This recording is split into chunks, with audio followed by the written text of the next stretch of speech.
really, I think the first time I got tattooed was I tattooed myself at school with the old pen and ink style from the art rooms, like a lot of kids do. I mean, I was into punk rock in the late 1970s, and anything that stepped you outside of society was a must.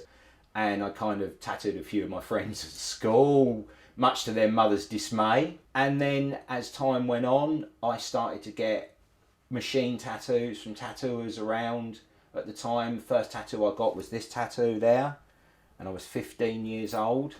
I remember borrowing a birth certificate off my friend's older brother to prove I was 18, even though I wasn't. And I'd saved up all summer doing my little summer job, working on the speedboat on Eastbourne Pier.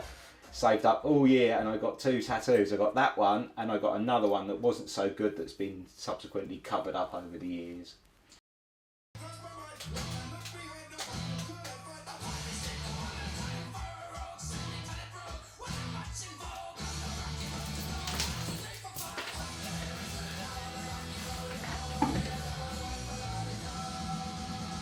It's just been in my soul since I can remember, really, and I think it will always be there.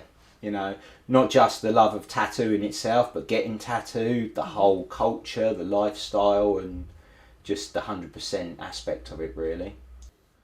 Most recently, all my head and my face and the stuff on the back of my head was all done by a young guy that works for me called Scott.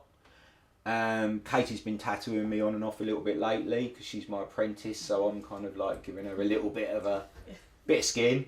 She's been tattooing here as my apprentice now for a year. She worked here a little bit before, just helping out at the reception. And she, like myself, tattooed her friends and so on, and then bugged me for an apprenticeship, which she got. So now she tattoos her friends here, and now she's at a level where she's tattooing clients. Just start off with small things. Recently, I did these bubbles on my leg. I did recently. They're still scabby, actually, not healed yet. And now she's at a level where she's tattooing clients. Just start off with small things. Quite recently, on a guy, because he's ginger, he wanted to look like a gingerbread man, and he asked me to like basically tattoo like kind of icing typed buttons right down his front. I didn't start tattooing professionally until I was in my late 20s. Now we're finding kids knocking on my door, coming in untattooed, and they see it now as a job option. All I want is respect and blood, sweat and tears and hard work, you know. And that's what I get from Katie now, you know what I mean? Over the time, it's like I looked at a tattoo she did on her friend Carl the other day, and I was really, really pleased. And I kind of looked at it, and I had one of those emotional moments where I actually thought to myself, I'm doing something right.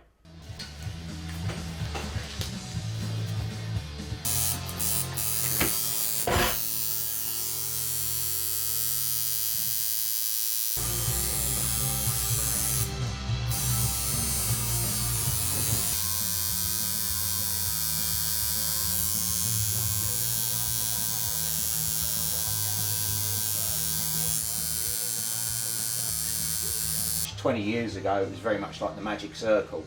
You know, people didn't want to give out information. There was dark secrets. It was all hidden away. You had to really hunt and pester people and be a nuisance to get information and to gather information. I mean, there was no internet, there was nothing on the television.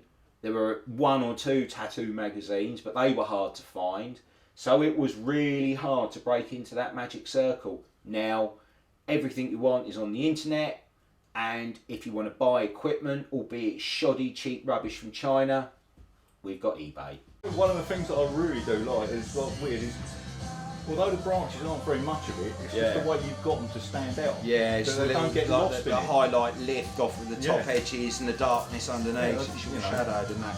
Don't get lost in it at all. So, let me have a think. We did say about going green, didn't we? Yeah, green rather than... Yeah.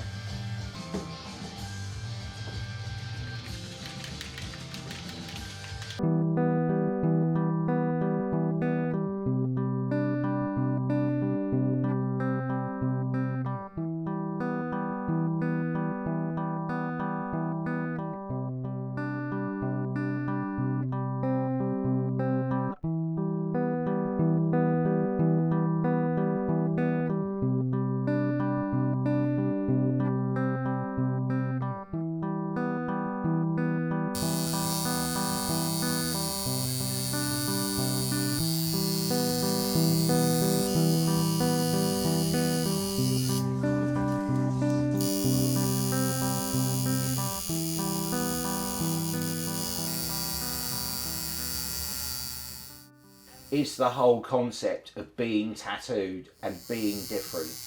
I mean, as time's gone on, having full sleeves and tattooed hands was enough to get people staring at you, little children in supermarkets gazing endlessly at you.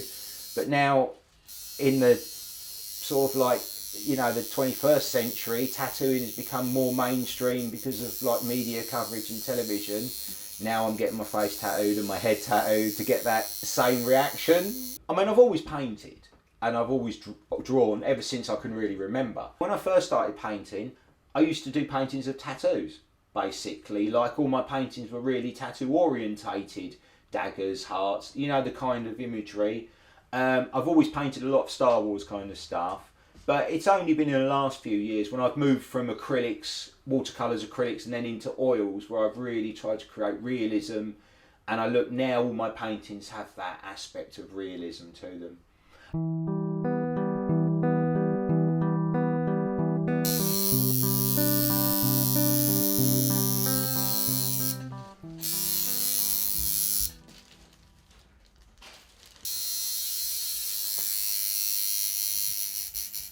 When I got involved in tattooing, it wasn't about a job option. It was about, one, being an outsider, that outsider kind of art approach to life, but a lifestyle. It was something I was drawn, that I knew I had to do. The other day I asked my 10-year-old son what he'd like to be when he grow up. He said, "I'd like to be an astronaut, but I'd be happy to be a tattooer."